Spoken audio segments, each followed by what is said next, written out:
Welcome, friends, to another edition of Economic Update, a weekly program devoted to the economic dimensions of our lives, our jobs, our incomes, our debts, those of our children, those looming down the road that we have to plan for now. I'm your host, Richard Wolff. I've been a professor of economics all my adult life, and currently I teach at the New School University in New York City. Well, we have a packed program today of economic updates, and we always start this program with a collection of shorter updates about important events in the last week that you may have missed, whose significance you may not have grasped right away, and about which we need to know more to understand the economic system we're living in and to cope with it as it goes through what is at best described as difficult times.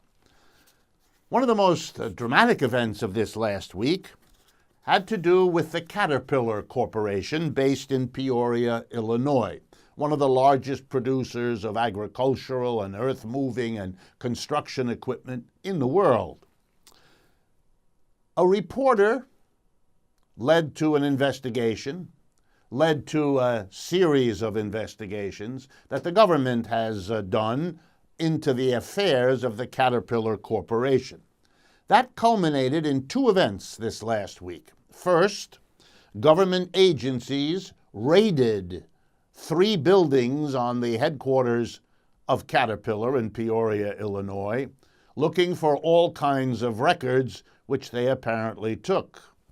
And the second event was a report issued by Professor Leslie Robinson of the Tuck School of Business at Dartmouth College about the tax behavior of the Caterpillar Corporation. This is an evolving story, so let me just give you the bare bones of why this is important. The government contends, and Professor Robinson's report issued this last week demonstrates in great detail, that the Caterpillar Corporation has, for at least 12 to 15 years, cheated the United States government out of billions, that's with a B, in taxes. And it has done this by creating, in effect, a half-phony subsidiary in Switzerland. It negotiated with the Swiss government a special tax arrangement in which the behavior and the profits earned by Caterpillar in Switzerland would only be taxed at 4 to 6%. Compare that with the tax rate here in the United States that is officially 35%, and you can begin to see what tempted Caterpillar. So it set up a company, let's call it, I'll be polite, with about 500 employees in Switzerland. This is a very small part of Caterpillar's business, since it employs a total of 118,000 people around the world. So this office in Switzerland is very small potatoes for this company. But it booked an enormous portion of the profits. Turns out they don't even have a warehouse. And yet they were handling the parts business of Caterpillar, all the parts made to replace those that wear out in Caterpillar machines. A big part of their business is this parts replacement, and it's very profitable. They arranged, in effect, for all the paperwork about buying and selling these parts and making the money for Caterpillar. They booked them all in Switzerland and thereby got away with paying only 4 to 6% rather than booking them here in the United States where the parts were made and paying the appropriate tax. If this were just about one corporation, I wouldn't be bothering you with it. But it isn't. What it in fact is a kind of behavior that many U.S. corporations, and indeed many corporations in other parts of the world, do as well. It's basically a game in which governments compete for where businesses locate their profits. For Switzerland, think of it this way. You get Caterpillar to do the paperwork in Switzerland, to open a small office, and to keep all the records, and you get 4 to 6% of billions in profits. That's nice for you in Switzerland, basically costs you nothing. You get the company to leave the United States for this purpose, not to pay the taxes in the United States, which would have been much higher. For us here in the United States, it's of course a deadweight loss. We lose a few hundred jobs that should have been here to handle what was produced here, but that's not the big thing. We lose billions. By the way, the estimate of the United States government runs into the $3 to $4 billion estimate of what was lost from this one company alone, just over 12 to 15 years of watching it, which the government has been doing. Bottom line, when companies do this, as they do it all the time, the government of the United States loses billions in taxes. That leaves it with 3 choices, and only 3. Number 1, with that money not coming in, you can cut government programs. Give less money to poor people, give less money in loans to students, give less money to maintain the federal highway system. Somewhere there's got to be give. If you're not going to cut programs, then you have to make up the taxes you don't get from the companies that leave by taxing the rest of us, working people. In one way or another, raise the tax on alcohol, on cigarettes, on tires for your car, on the income tax, somewhere. And the third option, if you're not going to cut services and you're not going to raise taxes on the average person, is to borrow the money and put the United States even further into debt. Every one of those is bad for us, but it's good for the companies that escape taxes, and that's why they do it. And it is good to see one of them getting into trouble, but it's a tip of the tax evasion iceberg. And many more companies should be caught, should be brought up before the court, both of public opinion and the legal system, because they have done a major damage to this country and to all the rest of us. The next big item over the last week was, of course, the rollout by the Republican Party of what they propose to be an alternative to Obamacare, which they intend to repeal any day now, since the Republicans control both houses of the Congress. I don't have much to say that you can't see elsewhere, and I want to reserve my precious time on this program to expose and to analyze things that don't get the attention they deserve. But there's one dimension that I notice is not being covered about this repeal and substitution of the Republican program. And that has to do with how the new version of Obamacare, the Republican alternative, how it is going to be funded. And there's 2 important things here to understand.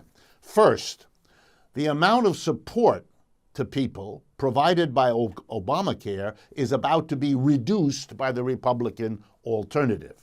Poor people will get less support than they got before. The uninsured will not be required in the same way to have insurance, and so therefore they will not need or get the kinds of subsidies that poorer people got to help them pay for the mandated insurance. That kind of thing will mean that the bill that the Republicans putting in are going to cost less money. And who will that help? Well, here's the key item. The money to pay for Obamacare came on taxes that hit only people earning over $200,000 a year if they were an individual, and $250,000, if you were a couple. In other words, the payment for extending insurance to the uninsured, for helping people who needed it, came out of the richest. And there is, of course, the central objective of so many who voted against and spoke against Obamacare. Wasn't really about the care it provided, it was about the taxes needed to pay for it. And since the taxes affected the richest Americans, it will benefit them the most to have those taxes reduced or repealed. Under the plan the Republicans announced, the taxes will be repealed as of the end of this year. That is, the repeal will go into effect in 2018. To give you an idea of the taxes to be saved, if you're in the top 1% who earn more than $774,000 a year, you heard me right, $750,000, the tax cut you will enjoy by virtue of getting rid of Obamacare will be $33,000. More money in your pocket if you're a person who earns $750,000 a year. If you're in the top 0.1%, the really richest in America, your tax saving will be $197,000. Well, for those people, this isn't much money, but for all of us, of course, here's the bottom line. Rich people will pay less taxes, and poor people will get less medical help to be healthy, to not only stay healthy for themselves, but to prevent all the rest of us from contracting infectious diseases because our fellow citizens have a decent health insurance and will keep themselves healthy in that way. The next story is painful for me to tell you about, painful for me to admit that our country even does such things, but I will. The U.S. Immigration and Customs Enforcement Agency, that's the people who grab immigrants that have no papers, undocumented immigrants off the streets of the United States by the millions in recent years, and right now, under the Trump administration's focus on that process. This U.S. Immigration and Customs Enforcement Service, ICE, appropriately named ICE, has been forcing detainees. These are people who have been picked up because they don't have adequate papers, who are now supposed to be given a legal procedure to determine whether they can or cannot stay in the United States.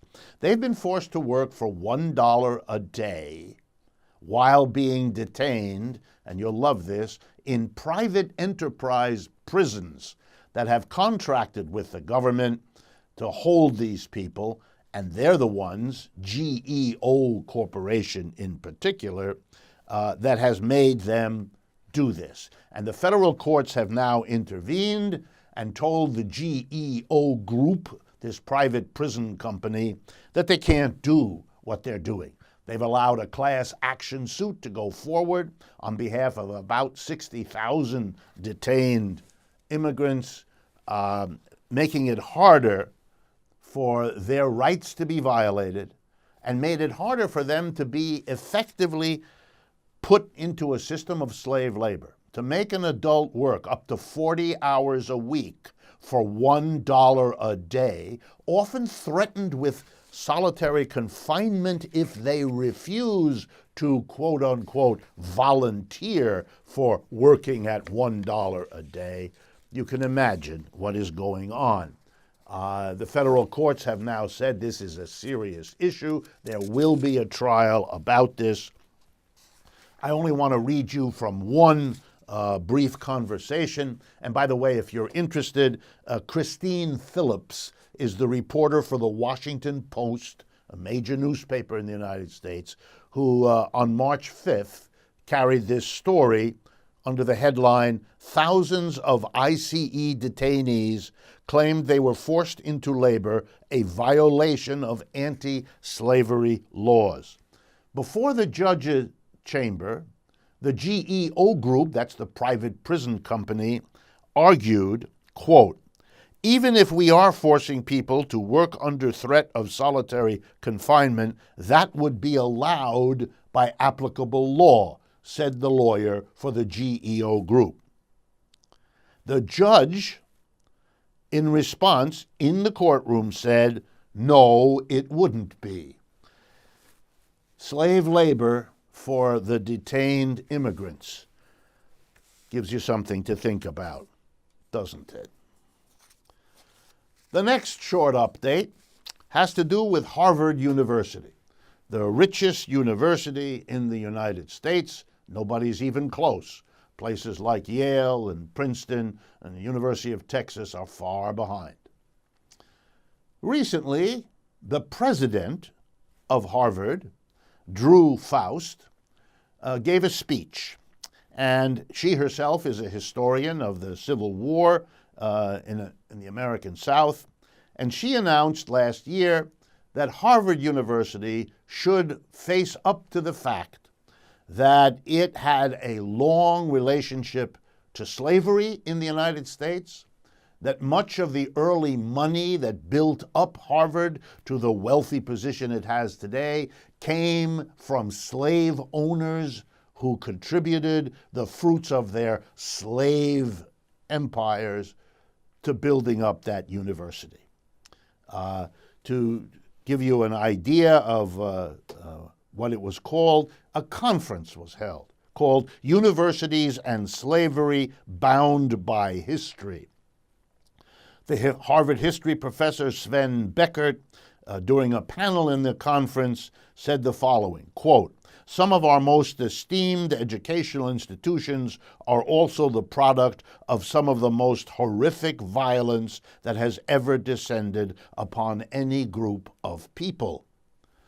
So Harvard is confronting the role of slavery in building it up. Maybe some of the other schools that have the same history, Princeton, Yale, others, may follow suit if they have that amount of courage. It is certainly long overdue. The dependence of Harvard on money from slave masters made that institution much less critical of slavery than it might otherwise have been, and that for obvious reasons. And it made Harvard a place that condoned racism for decades in this society because of the role that racism played as a justification for slavery.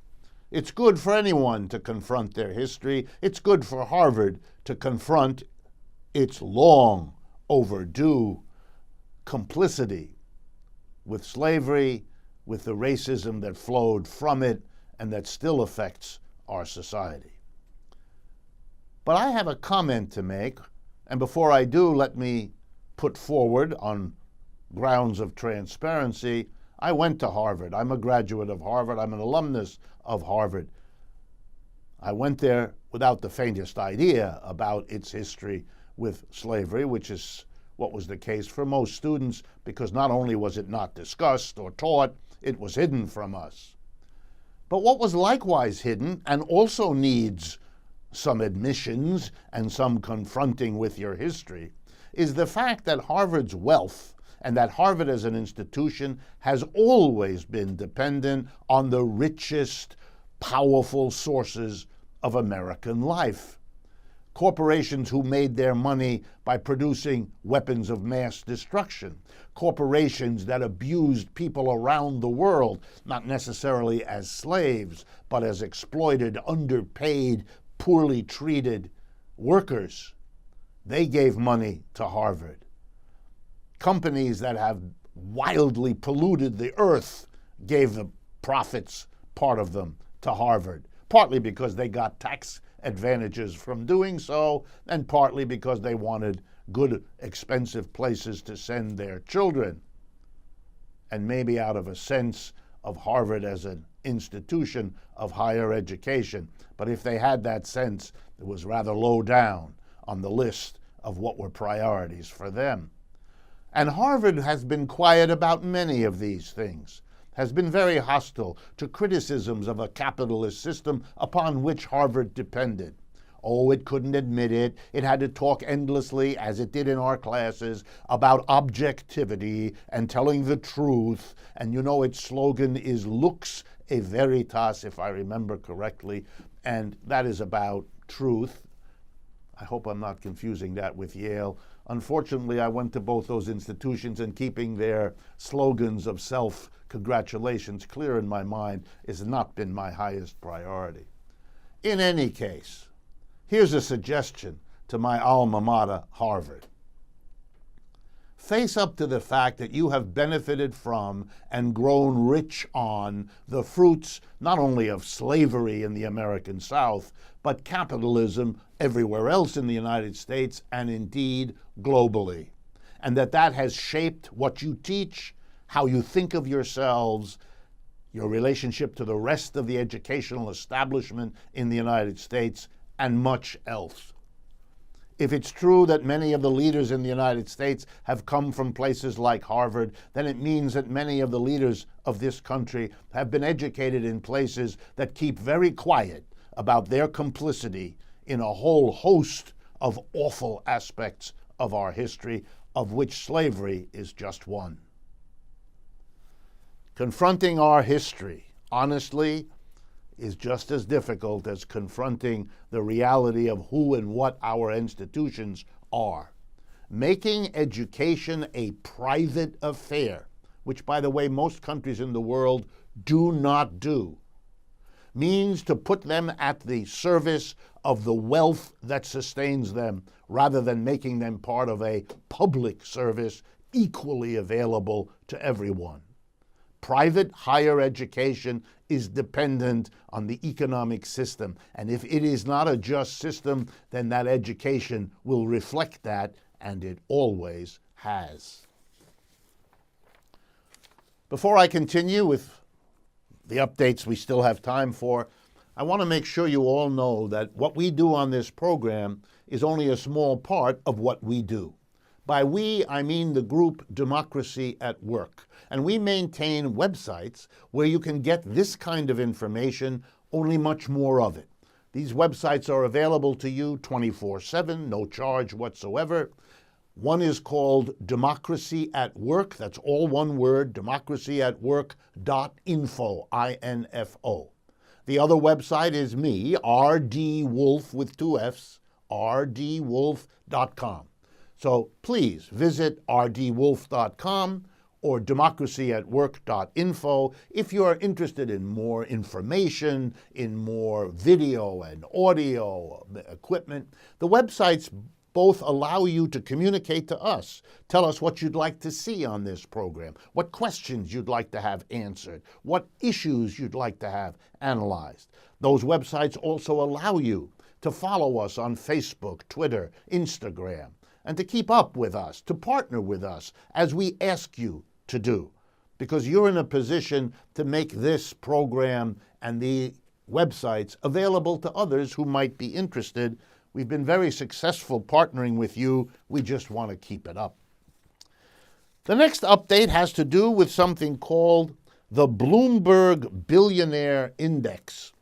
If you've never heard about that, let me be the first to introduce you. Bloomberg News, the largest single source of financial news around the world, owned by the former mayor of New York City, Michael Bloomberg, keeps an index up to date of billionaires. And so I thought I would tell you about that part of the world. I imagine some of you, some of you may be interested in becoming a billionaire one day yourself, and so you might like to know what their situation financially is. And for the rest of you, well, let's make a comment. But before I do, let's take a look.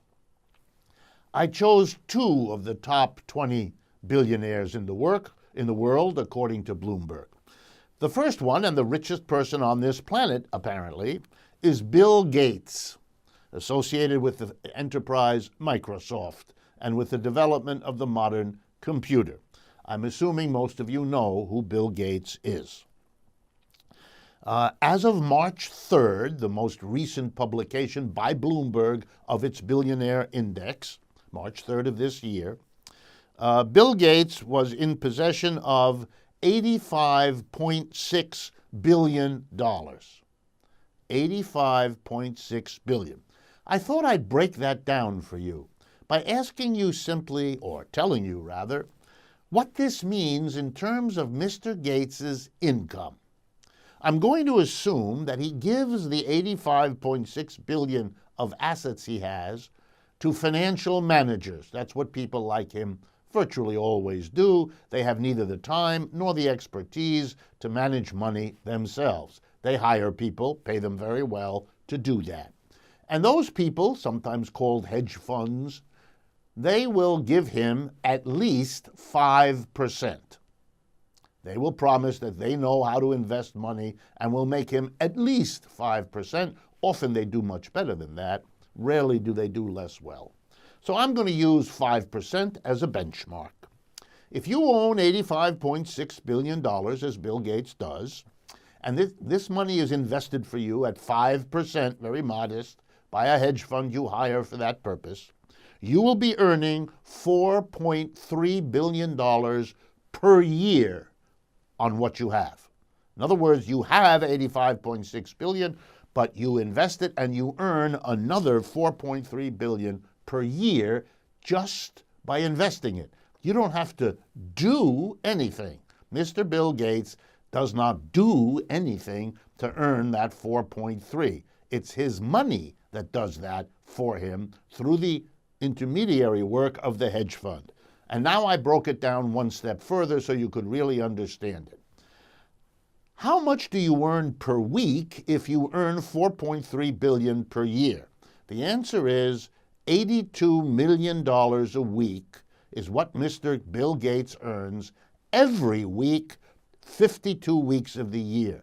Now you know why Bill Gates does not need to buy lottery tickets, because he gets $82 million a week without buying lottery tickets.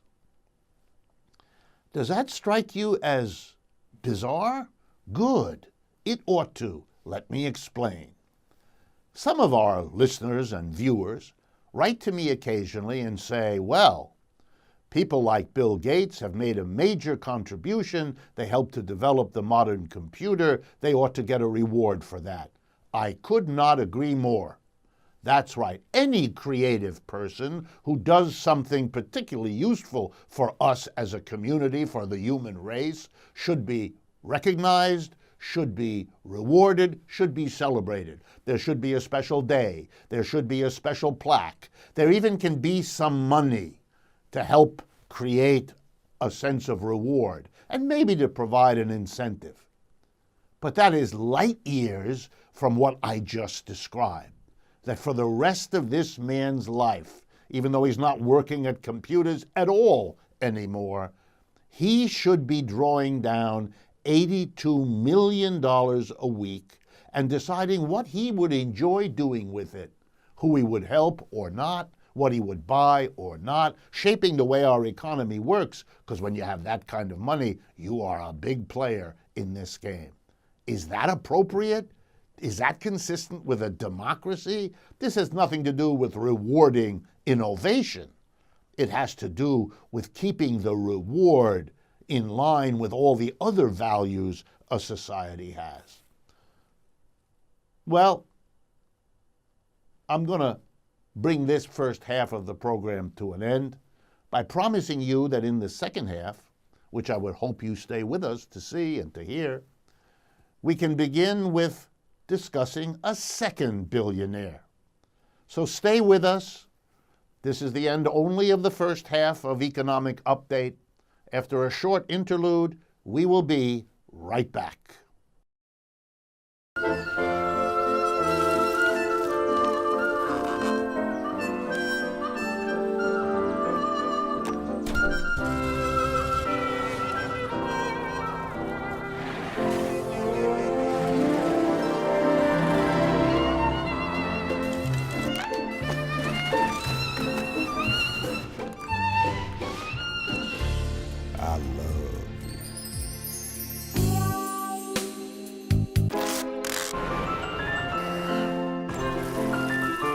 Strawberries? Okay.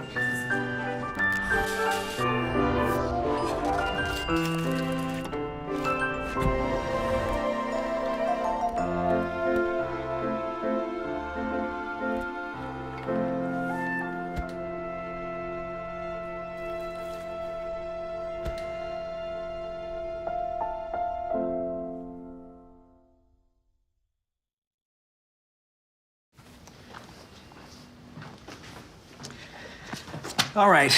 I know this isn't any fun to talk about, but we should. Okay, so who's gonna do what? I'll pack the dead batteries. Great. I'll only put what I don't need into a duffel bag. Perfect. That's totally unhelpful. No problem. Meanwhile, I will try to comfort everyone by speaking in a calm voice. And I'll try to get the generator going without any gas. Oh, let's not forget the cell phones, which probably won't work. Right. And who is going to handle supplies?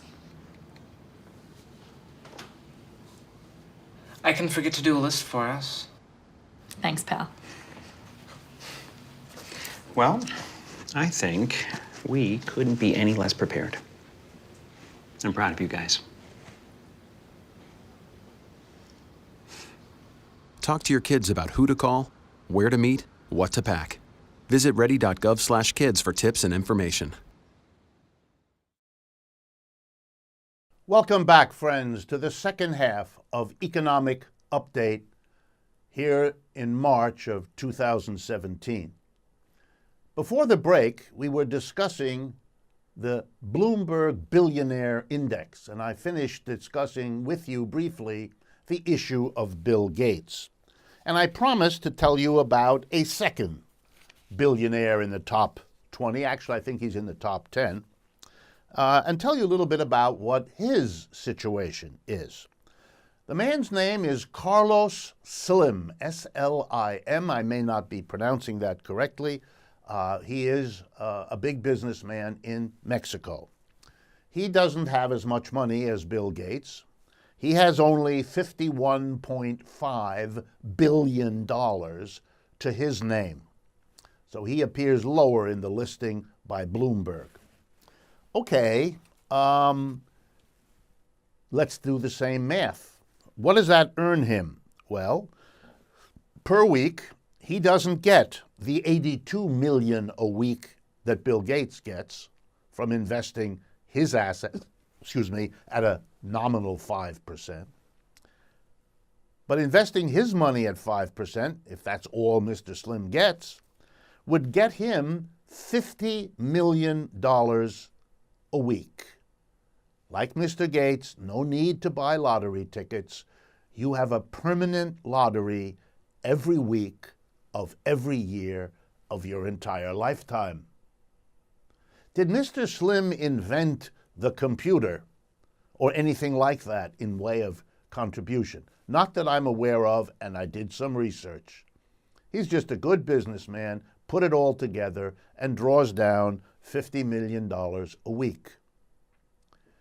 I ask you simply to think with me whether it is appropriate in the field of democracy, in the field of Christian charity, in the field of ethics and morals as most people understand them, to be living in a society in which one citizen of Mexico, Mr. Slim, gets $50 million per week every week, while millions of his fellow citizens of Mexico are detained in American prisons, forced back into their country, losing whatever wealth they've accumulated back in the United States, entering a society that has no jobs for them and very little public support. Is this a reasonable way to organize an economic system? It is something to think about when you understand what it is that billionaires do financially right now and disconnect it from what contributions they may or may not have made in the past. The last short update before we turn to what we usually do in the second half of this program, which is look in depth at some economic issues, has to do with two countries that are far apart, two economies that are far apart geographically, Puerto Rico on one end and the country of Greece in Europe on the other. But we're going to look at them together because they are both suffering the same basic experience. Both Puerto Rico and Greece were led by politicians over the last 20, 30 years who had a very cozy relationship with big bankers, most of whom were American, but a good number of whom were also European and Latin American. The big bankers made huge fees off of lending money to the politicians. The politicians were happy to pay these fees because they got their hands on these big loans and could cement their political power by using the loans to provide services of all kinds to Puerto Rican or Greek companies to Puerto Rican or Greek citizens of various sorts. It made the politicians popular, it got them reelected, it made money for the bankers. Everybody was happy so long as the game lasted. However, there was no supervision here, and both Greece in Europe and Puerto Rico here as a part of the United States, which it is, borrowed way too much money for what their economies could sustain. It was good for the bankers, it was good for the politicians, it was not good for the mass of people. Why not? Because eventually the borrowing got so enormous that the only way Greece could pay back its creditors, or Puerto Rico could pay back its creditors, was by making their own people go without. Saying to their own people, we're going to tax you like you've never seen to raise money to pay back the creditors. Or we're going to cut public services to you like you've never seen in order to free up the money we used to spend to provide services to you to use instead to pay off our creditors. And interestingly, the creditors of Greece are not mostly Greeks, and the creditors of Puerto Rico are not mostly Puerto Ricans.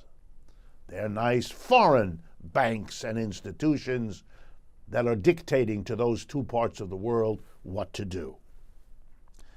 And the answer is the same. In Europe, it's the European Central Bank and the European Community and the IMF that are dictating to Greece that they must cut their government programs, they must stop supporting their people's needs and use the money instead to pay off no longer the private banks who lent initially to Greece, but the governmental institutions that took over those debts.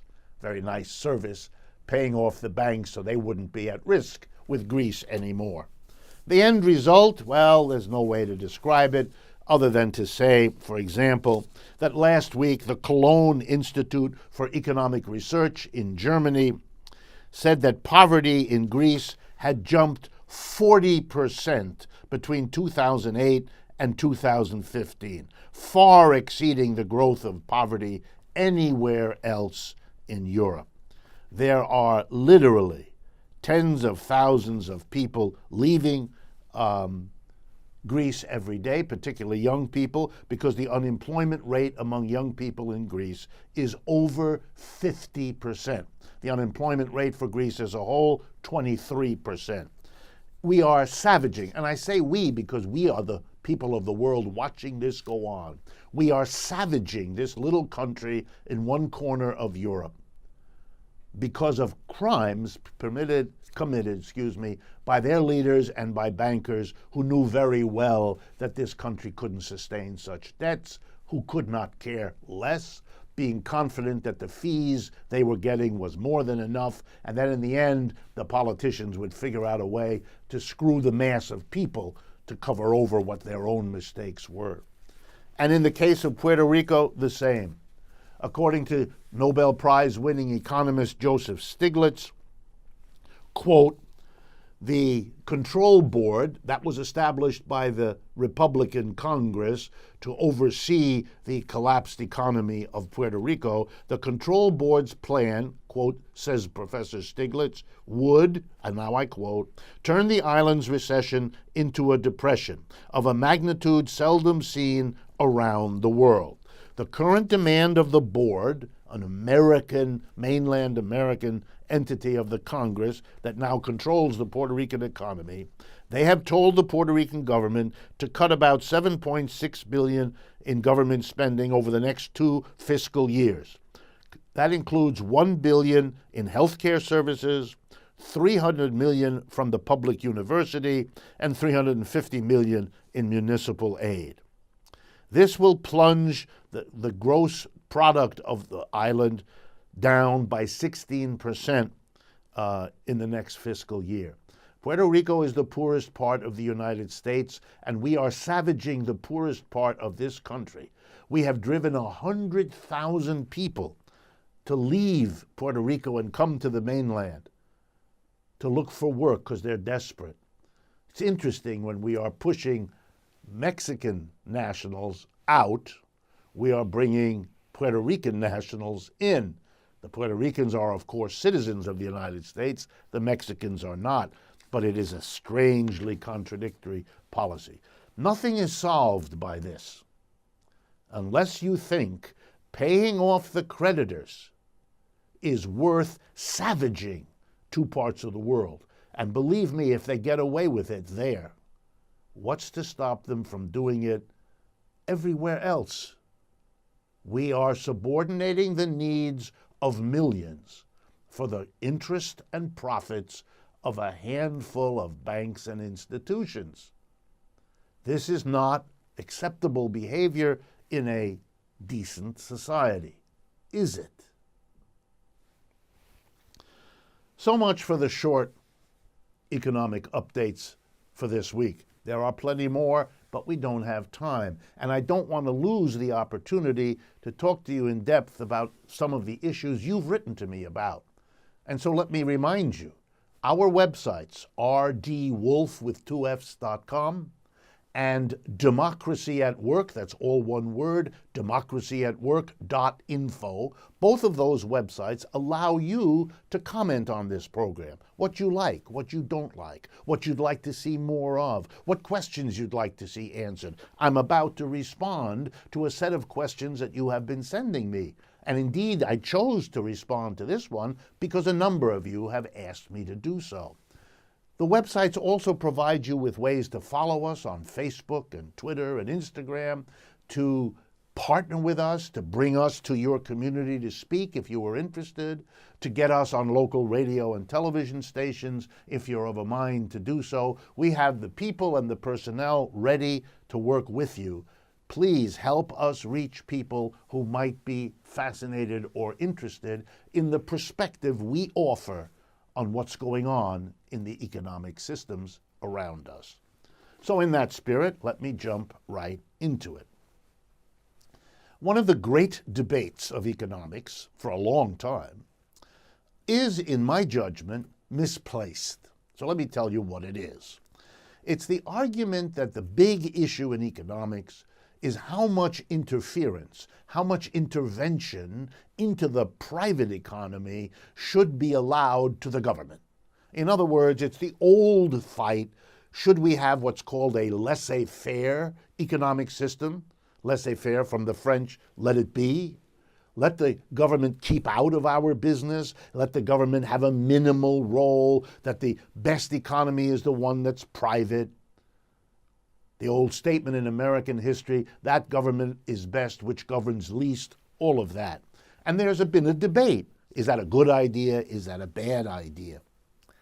And this has been a debate that has often been presented as if it kind of were the only big issue for our economic system, as if we've exhausted the question of economics in our lives by having a discussion about whether there should be more or less government intervention.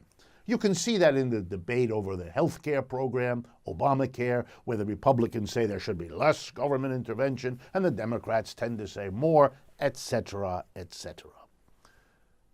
Well, here's my quarrel.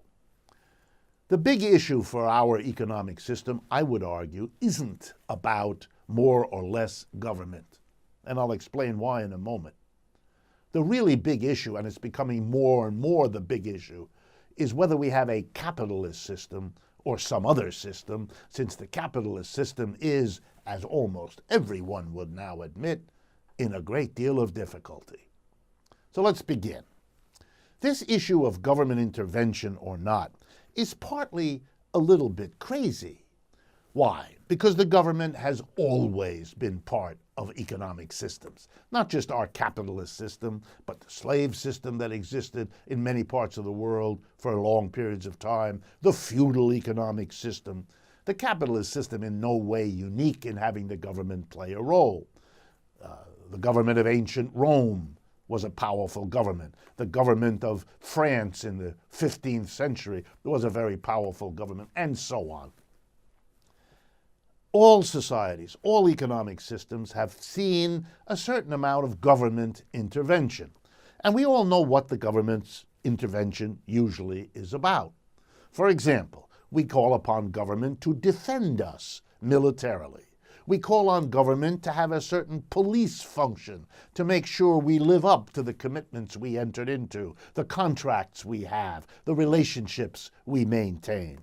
We often ask for the government to have particular activities that haven't worked out well when we've left them in private hands, like, for example, printing money, or making sure that the scales that merchants use to weigh the food we buy are properly measuring what it is we're actually paying for.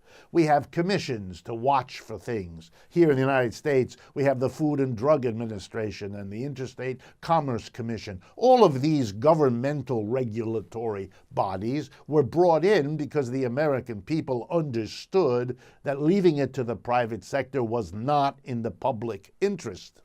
So the government has always had a role. Sure, we will debate how big that role should be, and that's fine. Let's debate it. Let's make an argument. It could be larger, could be smaller. The early part of our country's history, we did not give the government the job, for example, of public education. But by the middle of the 19th century, we became clear as a nation, we want our people educated. We don't want to limit our economic and political growth by not educating our people. Everybody should learn to read, to write, to do arithmetic, and so on. And guess what?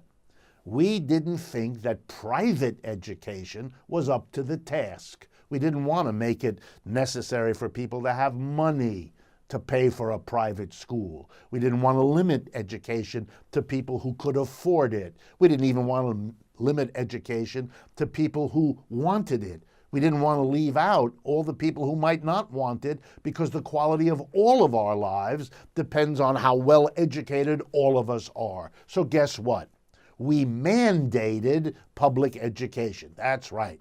We did for public education what the current debate over Obamacare is arguing about, namely, should we mandate that you have medical care insurance?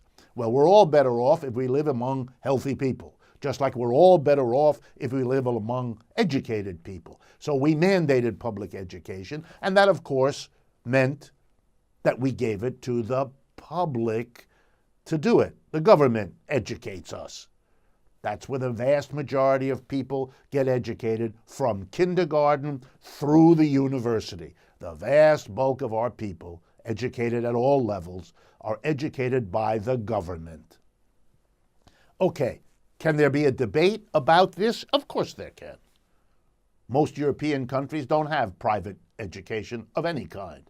It's all public, and their argument is that's the only way to keep it equal and democratic. We don't accept that argument in the United States, at least some of us don't. And so we don't do it that way, although that may change. Who knows? But let's go back to the basic question. Is that all there is to argue about? No. That's not even the most important thing in our economy. Here's what is. How do we organize production? Before we get into the question of what role the government has, how do we organize, literally, the production of goods and services in our economy, in the stores, in the factories, in the offices? Well, the answer is we've done it in a particular way, which is called capitalism. It's indeed what the word capitalism means. We organize it such that a very small number of people, the owner of the business, maybe the owner and the top managers. If it's a big corporation, then it's the major shareholders, the entities, the individuals that own the big blocks of shares, and the board of directors that they elect, because that's how you get to be on the board of directors of a corporation. The shareholders vote for you. They don't vote one shareholder, one vote. They vote one share, one vote. So if you're a big bank and you own 2 million shares, well, you get 2 million votes.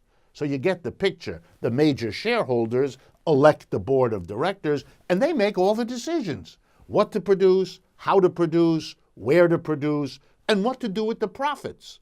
We may all work in an enterprise helping to produce those profits, but what's done with them is decided by a tiny minority of people at the top.